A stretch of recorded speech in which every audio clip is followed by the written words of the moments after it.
I was reviewing the final signatures on a property transfer document when my phone buzzed for the third time in a row. The vibration hummed against my silk blouse, breaking the quiet confidence of my morning. I glanced at the caller ID and for a moment, my breath stalled. Mom. It had been almost 2 years since she called me. 2 years since my parents skipped my wedding without a single explanation that made sense. Even now, the memory of walking down the aisle without them still sits in my chest like a stone I've learned to carry elegantly. The city skyline stretched outside my penthouse office window, all glass and sunbeams, and the kind of life no one ever believed I'd build. Not them, not anyone. I smoothed the edge of my blazer, steadying myself before swiping to read the message that followed the missed calls. We need to talk. It's urgent. About the house.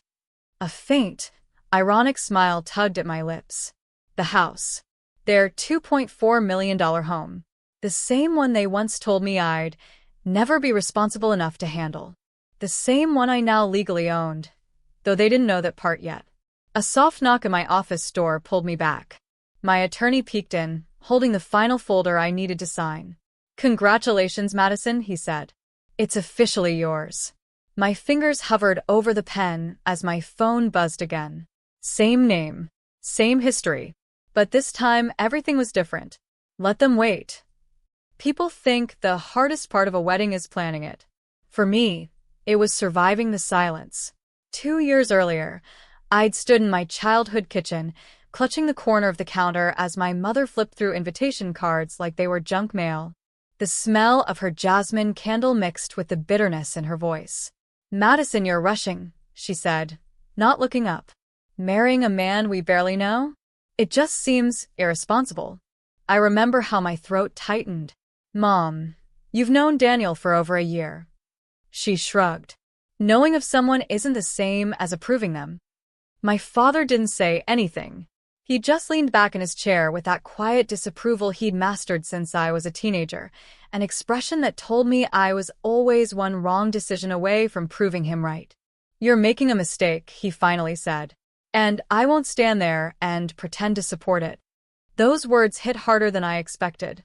My fingers trembled as I tried to keep my voice steady. "So, you're not coming to my wedding?" Neither of them answered. "Not really." My mother just said, "We'll think about it," while my father looked away, as if the conversation bored him. But they didn't think about it. Not once. On my wedding day, their seats stayed empty, two ghost-shaped wounds staring at me through the ceremony. Later that night, I ended up in the backyard of my late grandmother's house, the only place that had ever felt like home. I sat on the old wooden swing she'd painted robin egg blue, clutching the small silver locket she'd given me before she passed. Inside was a tiny note in her handwriting. "Build the life they can't imagine for you." I ran my thumb over the words until they blurred. My new husband came searching for me, his jacket draped over his arm, concern etched in his eyes. But before he could speak, I whispered the truth I had been holding in my chest for years. I can't keep begging them to see me. And saying it, really saying it, felt like cutting an invisible chain wrapped around my ribs. That night, under strings of soft lights and a sky full of stars, I made the quietest, strongest decision of my life. I would build my future without waiting for my parents to approve it. If they didn't want to stand beside me then, I wouldn't offer them a place beside me later. I tucked my grandmother's locket into my palm, held Daniel's hand, and stepped toward a life I would shape myself, no matter who chose not to show up. Starting over sounds romantic in movies. In real life, it looks like crying over spreadsheets at 2 a.m., drinking dollar store coffee, and pretending you're not terrified of failing. When Daniel and I moved to Seattle, we didn't have much, just a tiny apartment with creaky floors, mismatched plates, and a window that whistled whenever the wind pushed against it. But it was ours. And for the first time, so was my life. I enrolled in a real estate investment program after seeing an online ad. Something about owning, building, transforming homes. It sparked the same eager flutter I used to get as a kid flipping through my grandmother's home magazines. Still, every time I sat in class, a small voice echoed in the back of my mind. Irresponsible. Reckless. Not capable. My parents' words. But then came her. Linda Carlisle, the lead instructor. A woman in her late 50s with sharp eyes, silver hair, and a voice that carried more confidence than any motivational speech I'd ever heard. She saw me struggling with a financing model one day and pulled up a chair beside me. "You think too small," she said, tapping the calculator. "Women are taught to color inside the lines. Men scribble everywhere and call it ambition." I laughed, but her words cracked something open inside me. From that day, she became my mentor. She pushed me, challenged me, corrected me without making me feel stupid. And slowly, I started believing in myself in ways I didn't know I could. My first real win came 6 months later. A small, beaten-up duplex on the outskirts of Tacoma that everyone else ignored. I stared at the peeling paint and sagging porch and saw potential. Daniel believed in me instantly, he always did, but I still hesitated before signing the contract.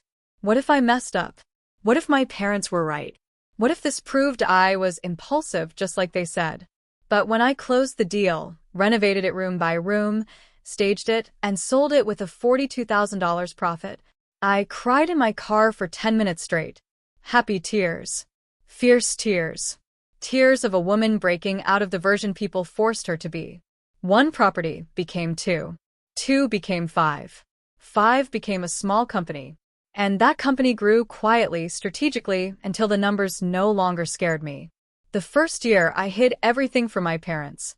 I posted simple photos online, coffee shops, sunsets, dinners with Daniel. Nothing about deals, profits, or clients. The second year, I didn't hide out of fear. I hid because I no longer wanted their approval.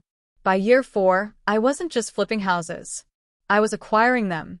Rentals. Commercial properties. A boutique firm with a 6-person team.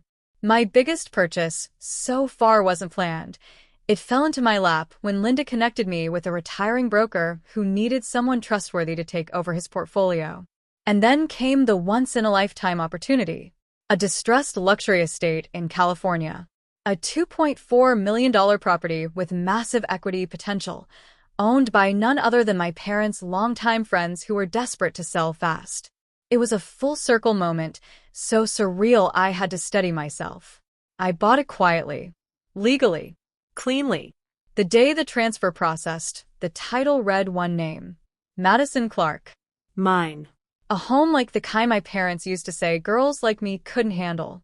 I didn't tell them. Not yet. Some truths deserve a dramatic entrance. I didn't have to call my parents. Life, ironically, did the job for me. 3 weeks after the property transfer finalized, I got a text from an unknown number asking if I was available for a family discussion regarding the estate. The address listed was my parents' home, the $2.4 million one. My newly acquired one. I almost laughed. They had no idea the house wasn't theirs anymore. Curiosity tugged me back to California, though not in the desperate, anxious way it once would have. This time, I flew first class, wearing a cream blazer that made me feel like the woman I'd fought years to become. When I pulled into the driveway, I found my parents standing outside with worried faces, an attorney behind them flipping through a folder. My mother's eyes widened the second she saw me step out of the car. "Madison? You came?" Her voice trembled, as if she wasn't sure I would. I didn't hug her. "Not yet." "You said it was urgent." My father didn't meet my eyes at first. He looked older, more tired than I remembered. "We're dealing with a situation," he said quietly. I folded my arms. "What kind of situation?" Their attorney stepped forward. "Your parents are behind on payments. They're facing foreclosure. But we believe the buyer who acquired ownership might negotiate something if approached respectfully." They didn't know the buyer was me. Not yet. A soft sting of irony warmed my throat. My mother wrung her hands. "We just need a meeting with the owner. Maybe they'll give us some time. Or let us rent. Or something." Her voice cracked. I took a slow breath, letting silence thicken the air, letting them feel it. Then I said, "Let's go inside. We can talk there." Walking through the front door again felt surreal. Every corner held old memories, birthday parties, teenage arguments, Christmas mornings, but now the house felt different. It felt mine. The difference between belonging to a home and owning it was subtle but powerful. They led me to the living room, the one with the high ceilings and large windows overlooking the garden. I remembered being told as a kid not to touch anything here because it was too expensive. Now I sat comfortably on the velvet sofa they once considered off-limits. My father finally gathered enough courage to ask, "So, do you know anything about the new owner?" I nodded. "I do. Can you help us contact them?" my mom asked desperately. Please. "We'll lose everything if they won't speak with us." I let their words hang, long enough for them to feel the weight of what they were asking. Then I opened my leather folder and placed a document on the glass table between us. The property deed. Their eyes scanned it, confused at first, and then startled, and then frozen. My mother's lips parted. "Madison, your name is on this." My father blinked hard, as if trying to reorder the letters on the page. "This has to be a mistake." "It's not," I said calmly. "I bought it. Legally. Weeks ago." My mother sat back, breath trembling. "But how? How could you afford?" I didn't answer right away. Instead, I let them look around the room they never imagined their daughter would one day own. "I'm not who I was the last time you bothered to see me," I finally said. "While you were doubting me, I was building something. Slowly, quietly, on my own." My father swallowed. "But you never told us." "You never asked," I replied. Not with bitterness, just truth. My mother's voice broke. "We didn't come to your wedding. We made a terrible mistake, Madison. But we didn't know you'd." "You didn't need to know." I cut in softly. "I didn't do any of this for you." The room grew quiet, thick with shock and guilt. "Now," I said, straightening my posture, "let's discuss why you called me here and what happens next." Their faces fell, fear, regret, disbelief all tangled together. The power shift was complete. My parents sat across from me on the velvet sofa, silent, small, and suddenly unsure of the authority they had once wielded so effortlessly. For most of my life, their word had been law. Now they were waiting for mine. My mother spoke first. "Madison, we know we don't deserve your help, but we're asking for it anyway." Her hands shook slightly. I noticed the chipped edge of her nail polish, an odd detail that once would have made her furious. Now she didn't seem to care. Or maybe life had forced her to stop caring about the small things. My father cleared his throat. "We're not asking for charity. Just a chance to keep our home. Temporarily." There it was, the deep-rooted pride that shaped my childhood. Even in desperation, he needed to sound in control. I leaned back in the chair, letting the weight of the moment settle before I spoke. "I can help," I said softly. Their shoulders sagged with relief. "But," I continued, "there will be conditions." They both looked up sharply. I placed my hands on the folder in my lap, steady and firm. "I'm not doing this to punish you. I'm doing it because this house won't survive the same patterns that broke our relationship." My father frowned. "Patterns?" "Yes," I said. "The ones where you expect me to be small so you can feel big. The ones where my choices are dismissed. The ones where you only show up when you need something." My mother's eyes filled, but she didn't interrupt. "So here are the terms," I said clearly. "First, honesty. No lying, no hiding, no pretending things are fine when they're not. If you're struggling emotionally or financially, you say it. You don't wait until things fall apart." My mother nodded quickly, wiping a tear with her thumb. "Second, effort. You can stay here, but only if you agree to take responsibility for your life. That means budgeting meetings with a financial advisor. Regularly. No blaming, no deflecting." My father stiffened. "You're asking us to be monitored." "I'm asking you to grow," I replied. "Something I had to do alone." His jaw flexed, the old defensiveness rising, then falling just as fast. He nodded. "Third, respect. You don't get to belittle me, Daniel, or the work I do. Not even subtly. Not even in frustration. If you live in a home I own, you will speak to me like someone whose presence matters." My mother pressed a hand to her chest, as if the words physically struck her. You do matter, Madison. We just didn't show it. No, I said gently. You didn't. Silence lingered, sharp, heavy, real. Last condition, I said. Therapy. The two of you. Together. Whether you stay here 1 month or 1 year. My father blinked hard. Therapy. Yes. Because this house isn't the real issue. The real issue is the way we've treated each other for decades. He looked down, rubbing his temples. We never thought we needed it. I exhaled slowly. That's exactly why you do. My mother reached forward, touching my hand with trembling fingers. We'll do it. All of it. I didn't pull away. But I didn't squeeze back either. These conditions aren't revenge, I said quietly. They're boundaries. The kind I should have set years ago. My father finally met my eyes. And if we agree, will you help us stay? I nodded. Yes. I'll help. Not because you're my parents, but because I'm not the girl you left behind. I don't abandon people, even when they abandon me. A single tear slipped down my mother's cheek. For the first time in my life, they were listening to me, not as a child, not as a disappointment, but as a woman they finally had to respect. The weeks that followed felt strangely calm, like a storm had finally passed, leaving behind air that was clearer, lighter, easier to breathe. My parents agreed to every condition without complaint. And for the first time in my life, I watched them follow through. They met with the financial advisor I hired. They sat in a therapist's office. Awkward at first, resistant in subtle ways, but present. And presence, I realized, was something I had begged for my entire childhood. One evening, I stopped by the house, their home, my property, and found them sitting at the dining table surrounded by spreadsheets, notebooks, and a long list of expenses they were learning to track. My father looked up first. We're making progress, he said, almost shyly. It startled me, how genuine he sounded.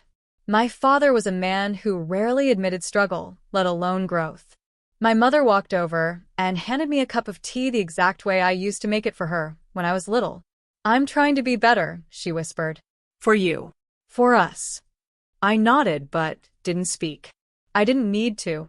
Something inside me softened just a little, not forgiveness, not yet, but the beginning of something that could become forgiveness someday.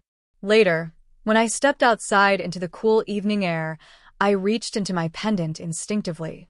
My grandmother's locket, the small silver piece that had held me together on nights when my parents' absence felt sharper than any blade. I opened it and touched the faded words again. Build the life they can't imagine for you. I realized then, my grandmother hadn't meant revenge. She had meant independence. Wholeness. A life built from courage instead of approval. Standing in the driveway of the $2.4 million home I now owned, I felt a quiet kind of victory. Not loud, not spiteful, just beautifully complete. My parents were changing, slowly, awkwardly, imperfectly, but sincerely. And I had changed too. I had learned that strength didn't have to be cold. That boundaries could be an act of love, not punishment. That healing wasn't about rewinding the past, just about choosing peace in the present. Before getting into my car, I looked back at the house. It no longer felt like the throne they used to sit on. It felt like a bridge, one I built brick by brick when no one believed I could. A bridge they were finally willing to cross. I closed the locket, feeling the metal warm against my palm, and whispered, I built the life you couldn't imagine, and now I'm living it. The perfect ending for a woman who learned to stand alone, and then chose, bravely, to let others meet her where she now stood. Top of form,